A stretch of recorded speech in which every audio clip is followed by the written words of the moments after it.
라는 제목으로 함께 잠시 말씀을 나누도록 하겠습니다. 많이 들었던 또 읽었던 말씀입니다.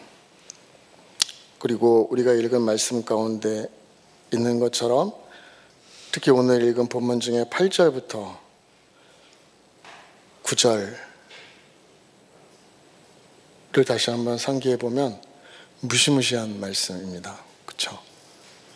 만약 너희 발이 혹은 너희 눈이 죄를 짓게 하거든 잘라버리고 빼내어 버려라, 이렇게 말씀하시거든요.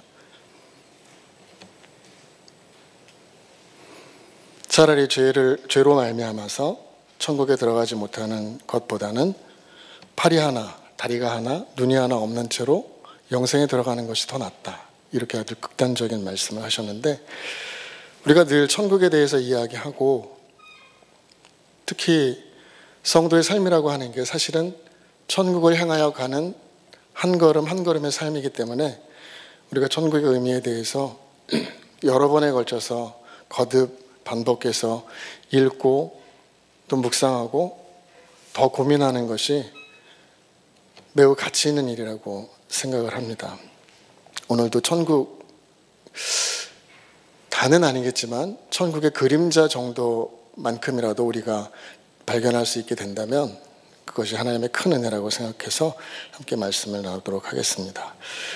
우리가 이 말씀은 많이 들었던 말씀인데요,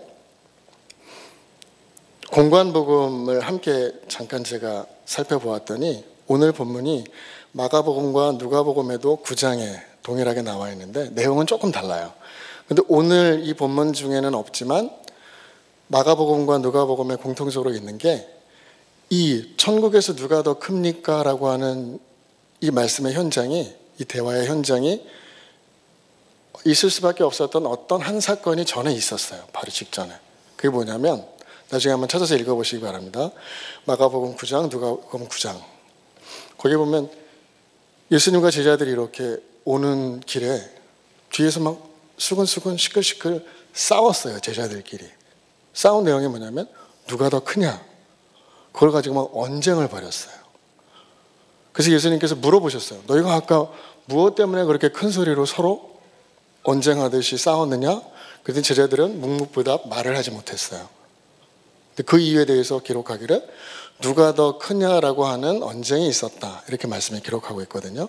그러고 나서 이제 오늘 읽은 본문에서 예수님께서 천국에서 누가 큰지, 너희가 누가 큰 자인지에 대해서 그토록 궁금해한다면 내가 이야기해 주겠다, 이런 아마 의도를 가지고 예수님께서 말씀하시는 장면 같습니다.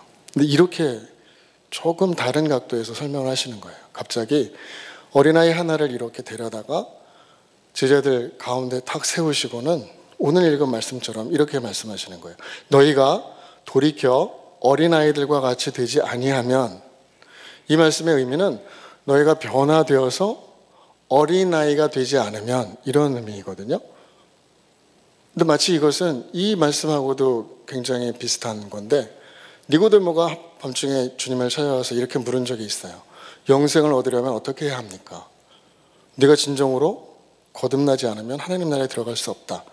그랬더니 깜짝 놀라면서 내가 이렇게 나이가 장성해서 이미 어른인데 다시 어머니 뱃속에 들어갔다가 다시 나와야 됩니까? 이렇게 지금, 그러니까 이 사람, 그러니까 들은 사람의 입장에서는 이해할 수 없는 말씀인 거예요. 근데 사실 오늘 말씀도 똑같아요. 이미 장성한 어른이 어린아이와 돌이켜서 어린아이와 같이 되지 아니하면 이라고 말씀하시는 것은 사실 그 조금 전에 예를 들었던 니고데모에게 하셨던 말씀하고 크게 다르지 않아요.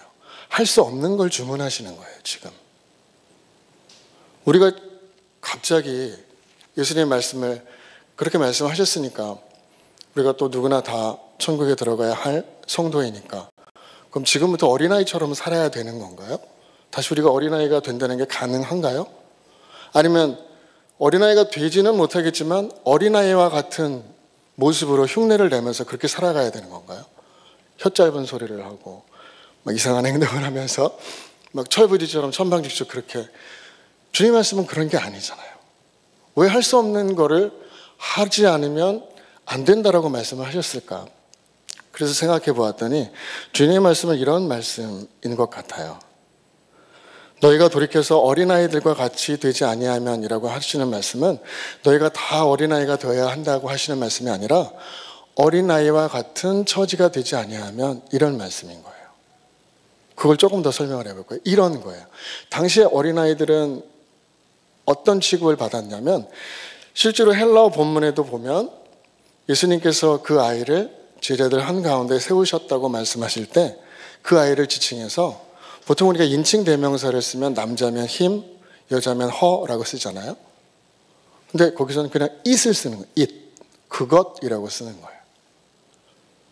당시 아이들은 숫자를 셀 때 그 세는 수 안에 포함시키지도 않았어요. 여자, 노인도 다 포함시키지 않았어요.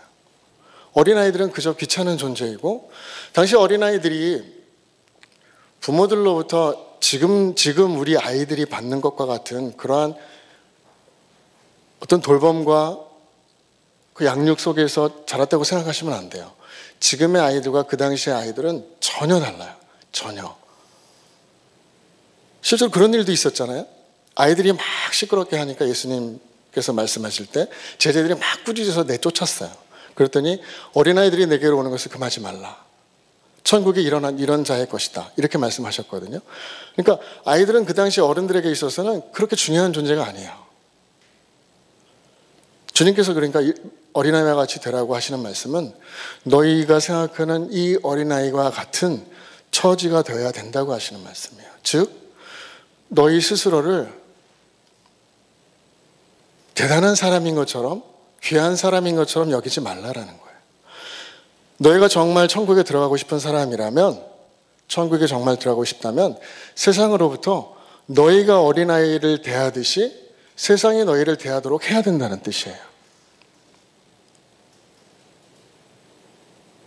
이 말씀을 조금 더 이해할 수 있기 위해서 우리가 밑에 나왔던 12절부터 나왔던 그 예를 한번 생각해 보도록 하겠습니다. 잃은 양 한 마리에 대한 이야기가 나오는데요. 이 말씀도 사실은 그렇게 이해하기가 쉬운 말씀은 아니에요. 한 목자가 있는데 100마리의 양이 있었어요. 그런데 한 마리가 길을 잃고 어딘가에 헤매고 있는 거예요. 그랬더니 목자가 99마리는 그냥 산에 내버려 두고 한 마리를 찾기 위해서 막 돌아다니다가 한 마리를 찾아가지고 온 거예요.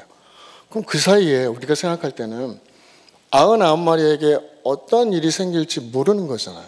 그럼 우리는 언뜻 생각할 때 99대 1이라는 숫자를 가지고, 수를 가지고 생각하는 거예요. 이건 합리적이지 않다. 이성적이지도 않고 논리적이지도 않다.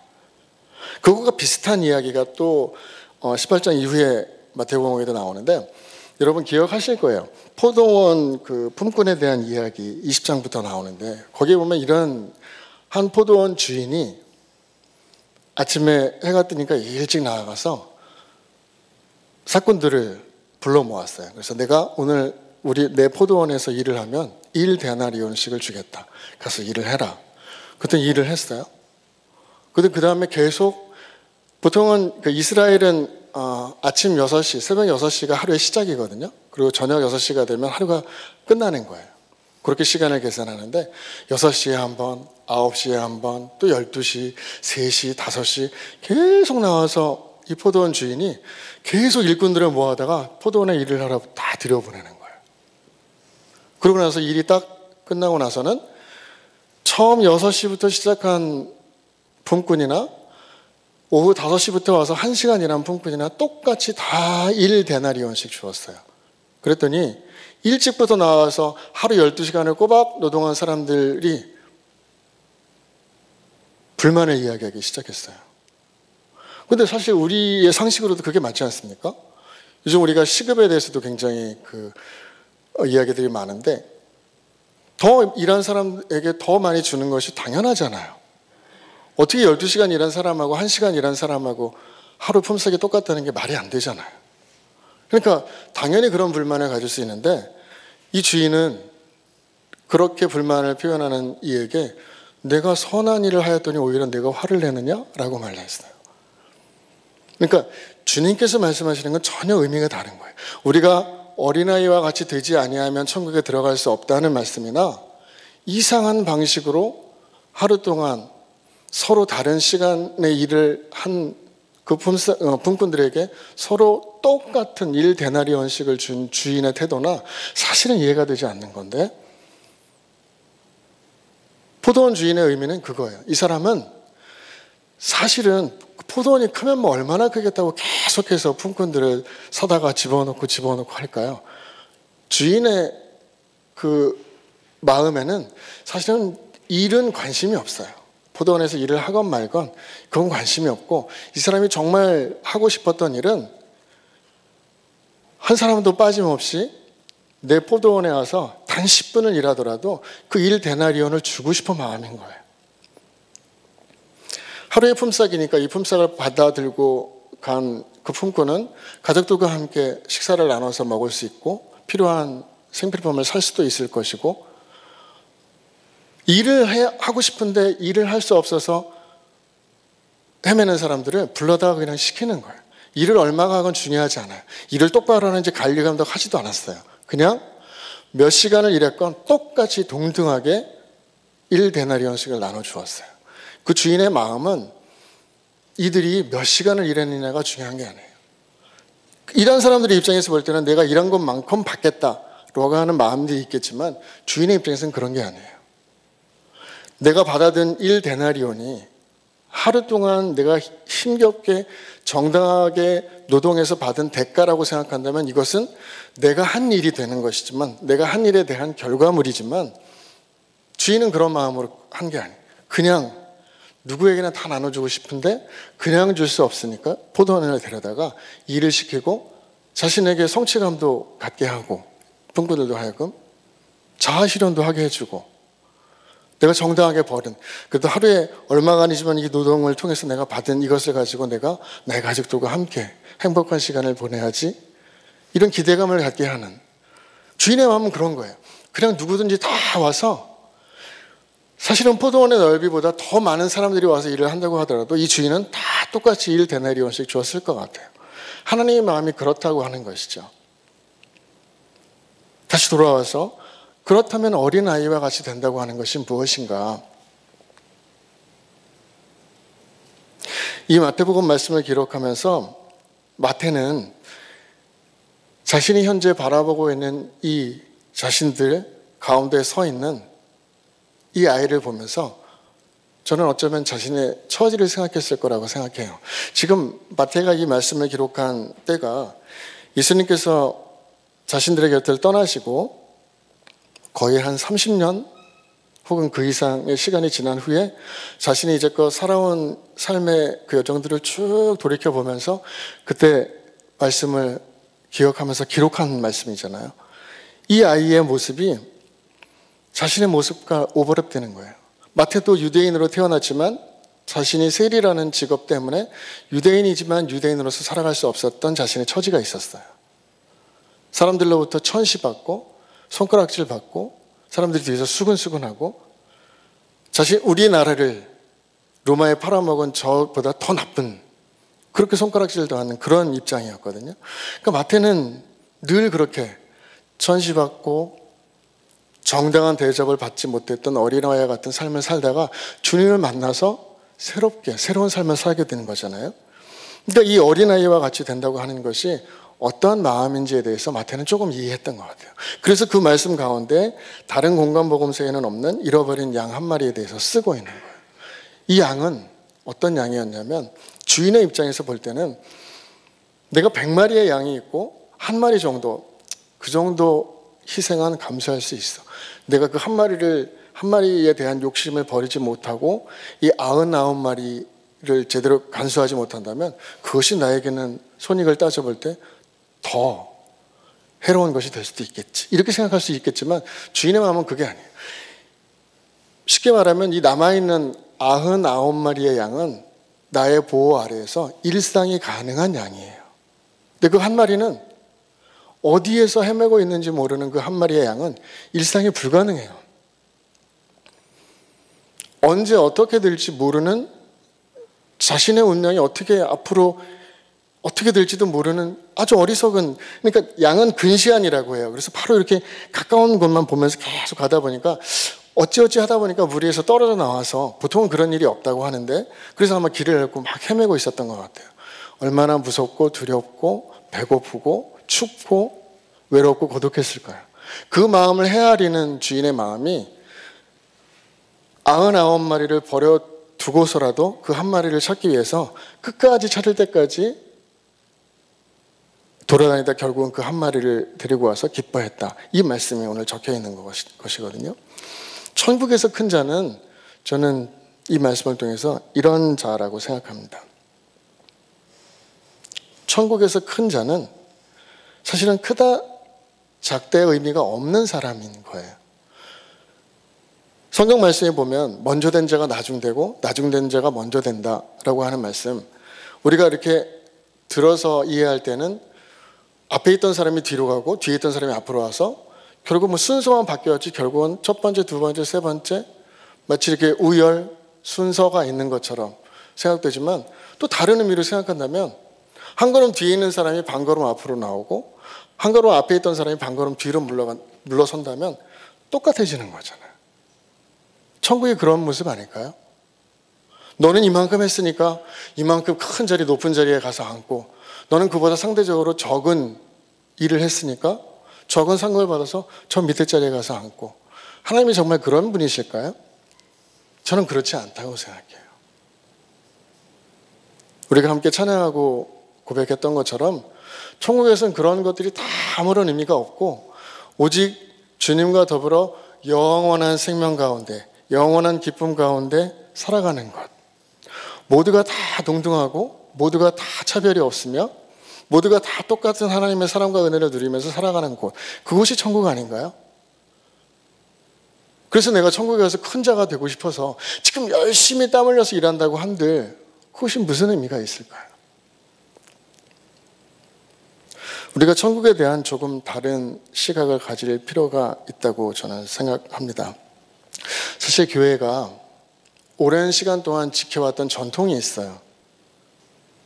그 전통들을 우리가 물론 잘 지켜가고 이어가야 하겠지만 또 그것들 때문에 우리가 잃어버린 것들 또한 있다고 하는 것을 인정해야 해요. 포도원 뿜꾼들처럼 새벽 6시부터 나와서 열심히 일한 사람은 교역자고, 아침 9시부터 나와서 일한 사람들은 장로고 권사고, 낮 12시부터 그래도 6시간 정도는 일한 사람은 집사고, 그런 건가요? 우리가 알지만 우리 가운데에 오후 5시에 나와서 6시까지 기껏 1시간 일한 교역자들도 많이 있잖아요. 그런 것을 가지고 주님께서는 판단하지 않으신다고 하는 거예요. 주님께서 말씀하시는 것은 그 누구에게도 차별 없이 그 누구나 누릴 수 있는 하나님의 큰 은혜와 사랑 가운데 누구든 나아오라고 하는 것이 천국이에요.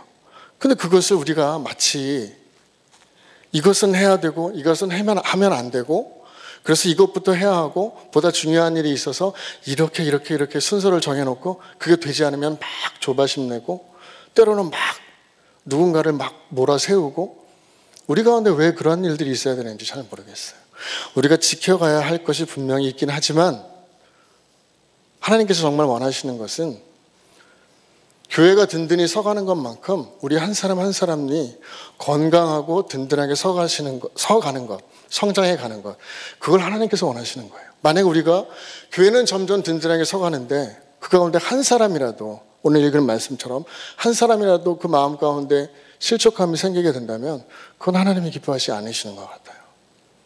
우리는 누구든 어느 자리에 있건 우리들 가운데 한 어린아이처럼 설 수 있는 마음으로 우리가 무슨 일을 하든 해야 된다고 생각합니다. 내가 교육자건, 내가 장로건, 권사건, 집사건, 그 모든 것은 아무런 필요가 없어요. 우리가 요즘 이번 한 해를 하나님의 말씀 가운데 더 집중하고 또 말씀 가운데 더 열심히 나아가려고 하는 한 해를 계획하고 또 그렇게 진행하고 있는데 하나님께서 매우 기뻐하시는 일이라고 생각합니다. 저는 거기에 덧붙여서 한 가지만 더 우리가 이렇게 했으면 좋겠다는 좀 바람을 가져보면, 여러분 한 사람 한 사람이 말씀을 열심히 읽으시고 그리고 스스로 생각하고 스스로 판단하는 힘을 키우세요. 누가 이렇게 이야기해주고 누가 이렇게 해석해주고 누가 이렇게 풀어주는 것에 너무 의지하지 마세요. 사실은 가장 은혜롭고 가장 좋은 설교를 듣는 건 어떤 것인가 하면 저는 그런 거라고 생각해요. 설교 말씀을 듣는데 마음속에 막 격동이 일어나는 거예요. 막 충돌이 일어나고 막 끊임없이 막 번민이 생기면서 막 싸워요. 말씀과 내가 막 싸워요. 그런 가운데서 하나님께서 어떤 깨달음을 주시건 어떤 해결을 주시건 혹은 그렇지 않으실 수도 있지만 그런 말씀을 듣는 것이 저는 가장 은혜로운 말씀이라고 생각해요. 그냥 가만히 앉아서 아무 생각 없이 수동적으로 아멘, 아멘. 뭐 어련히 잘 해석해 주셨을까? 어련히 잘 풀어 주셨을까?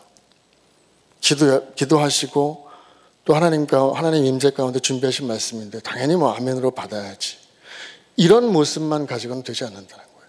목사님께서 끊임없이 말씀을 읽어야 하고 말씀으로 무장돼야 한다고 하시는 말씀은 바로 그런 말씀인 거예요. 여러분 한 사람 한 사람이 우리 모두가 한 사람 한 사람이 진정한 말씀의 용사로 서지 않으면 교회는 건강하게 성장할 수 없고 교회가 이 악한 세상과 맞서서 하나님의 이름으로 주의 능력으로 싸워갈 수 없는 겁니다. 우리가 그것을 분명하게 알아야 되고 그리고 끊임없이 말씀을 읽으면서 연구하고 묵상하세요. 그래서 우리가 말씀을 가까이 해야 되는 이유가 있는 것입니다. 마지막으로 말씀을 정리하면서 이 말씀만 잠깐 한번 드리고 마치도록 하겠습니다. 오늘 말씀을 쭉 준비하고 정리하는데 하나님께서 한 그 말씀을 떠올려 주셨어요. 그게 뭐냐면 우리가 늘 그 예배를 시작할 때 항상 그 읽는 말씀 중에 하나예요. 하나님은 영이시니 예배하는 자가 영과 진리로 예배할지니라. 이 말씀이 어디에 있는지 여러분 잘 아시죠? 요한복음 4장. 요한복음 4장에 보면 수가성이 나오고 그 수가성에서 예수님께서 한 여인을 만나서 대화하는 장면이 나와요. 그 여인과 말씀하셨을 때 이 여인에게 들려주셨던 말씀이 바로 오늘 잠깐 말씀드렸던 그 말씀이었어요. 이 여인도 어린아이와 같은 사람들로부터 천시받는 그런 사람. 뭐 이유는 우리가 알고 있는 것과 같습니다. 내 남편이 어디에 있느냐? 저에게는 남편이 없습니다. 맞다. 너는 남편이 5이나 있었고 현재 있는 그 남자도 내 남편이 아니다. 6번째 남자와 지금 살고 있는.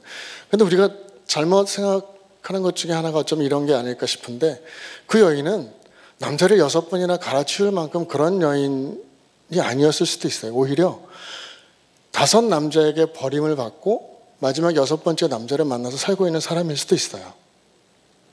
마음에 누구도 치유해 줄 수 없는, 누구도 이해할 수 없는 어떤 마음의 큰 짐과 상처를 안고 가는 사람이었을 수도 있어요.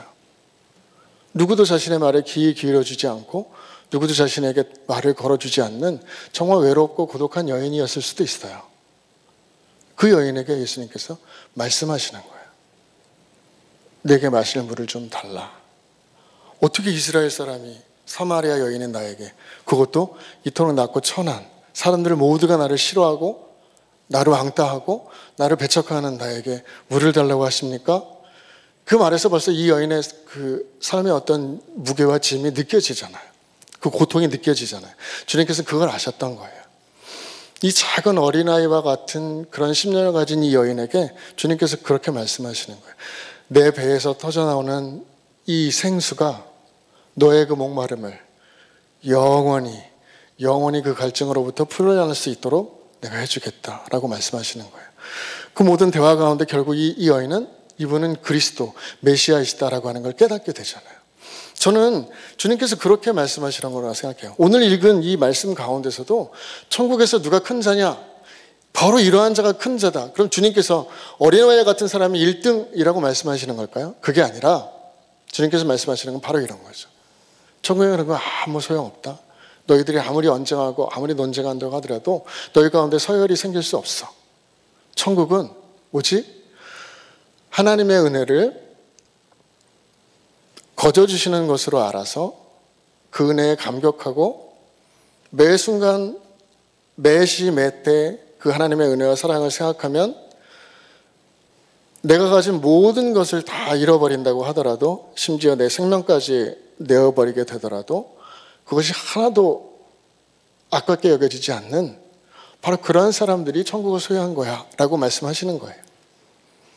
그런 사람들이 어린아이와 같은 사람이고 잃어버린 한 마리의 양처럼 바로 한 발치 앞에 일을 예측할 수 없지만 두려움 속에서 살아가지만 결국은 목자의 손길을 통해서 다시 자신의 삶의 일상으로 돌아올 수 있었던 그런 어린 양과도 같은, 또 영원한 누구도 해결해 줄 수 없었던 이 마음의 깊은 갈증, 깊은 곳에서 있었던 이 갈증을 해결해 주실 수 있는 분은 주님뿐이시라고 하는 것을 깨닫게 된 여인처럼 이러한 사람들이 천국을 소유한 사람이고 그 천국에 들어갈 수 있는 사람이다라고 예수님께서는 말씀해 주신 거라고 생각합니다.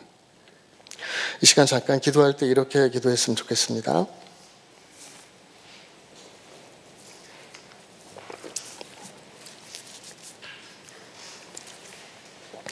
우리가 천국을 이야기할 때 어쩌면 때로는 지금 이 순간을 모면하기 위한, 지금 이 순간을 벗어나기 위한 한 방편으로 천국을 삼고 있는 것은 아닌지 생각해 볼 필요가 있다고 생각합니다. 천국은 우리가 죽어서만 가는 그 어떠한 곳이 아니라 지금 살아있는 현재의 삶 속에서도 얼마든지 충분히 누릴 수 있는 것이어야 합니다. 우리가 알고 있는 것처럼 천국이란 하나님께서 다스리시고 하나님께서 왕이 되시고 하나님께서 주인이 되시는 그 삶의 자리, 그곳이 바로 천국입니다. 우리가 현재 우리가 살아가는 삶의 현장에서 이러한 천국을 누리면서 우리가 주님을 주 대신 주님으로 인정하며 살아가고 있는 삶인지에 대해 다시 한번 돌아보고 깊이 성찰하며 주님 앞에 기도하며 나아갔으면 좋겠습니다. 하나님, 하루하루의 삶이 주님 안에서 주님과 더불어 천국을 누리며 사는 저희의 삶이 되게 하여 주옵소서. 함께 기도하면서 나아갔으면 좋겠습니다. 함께 기도하겠습니다.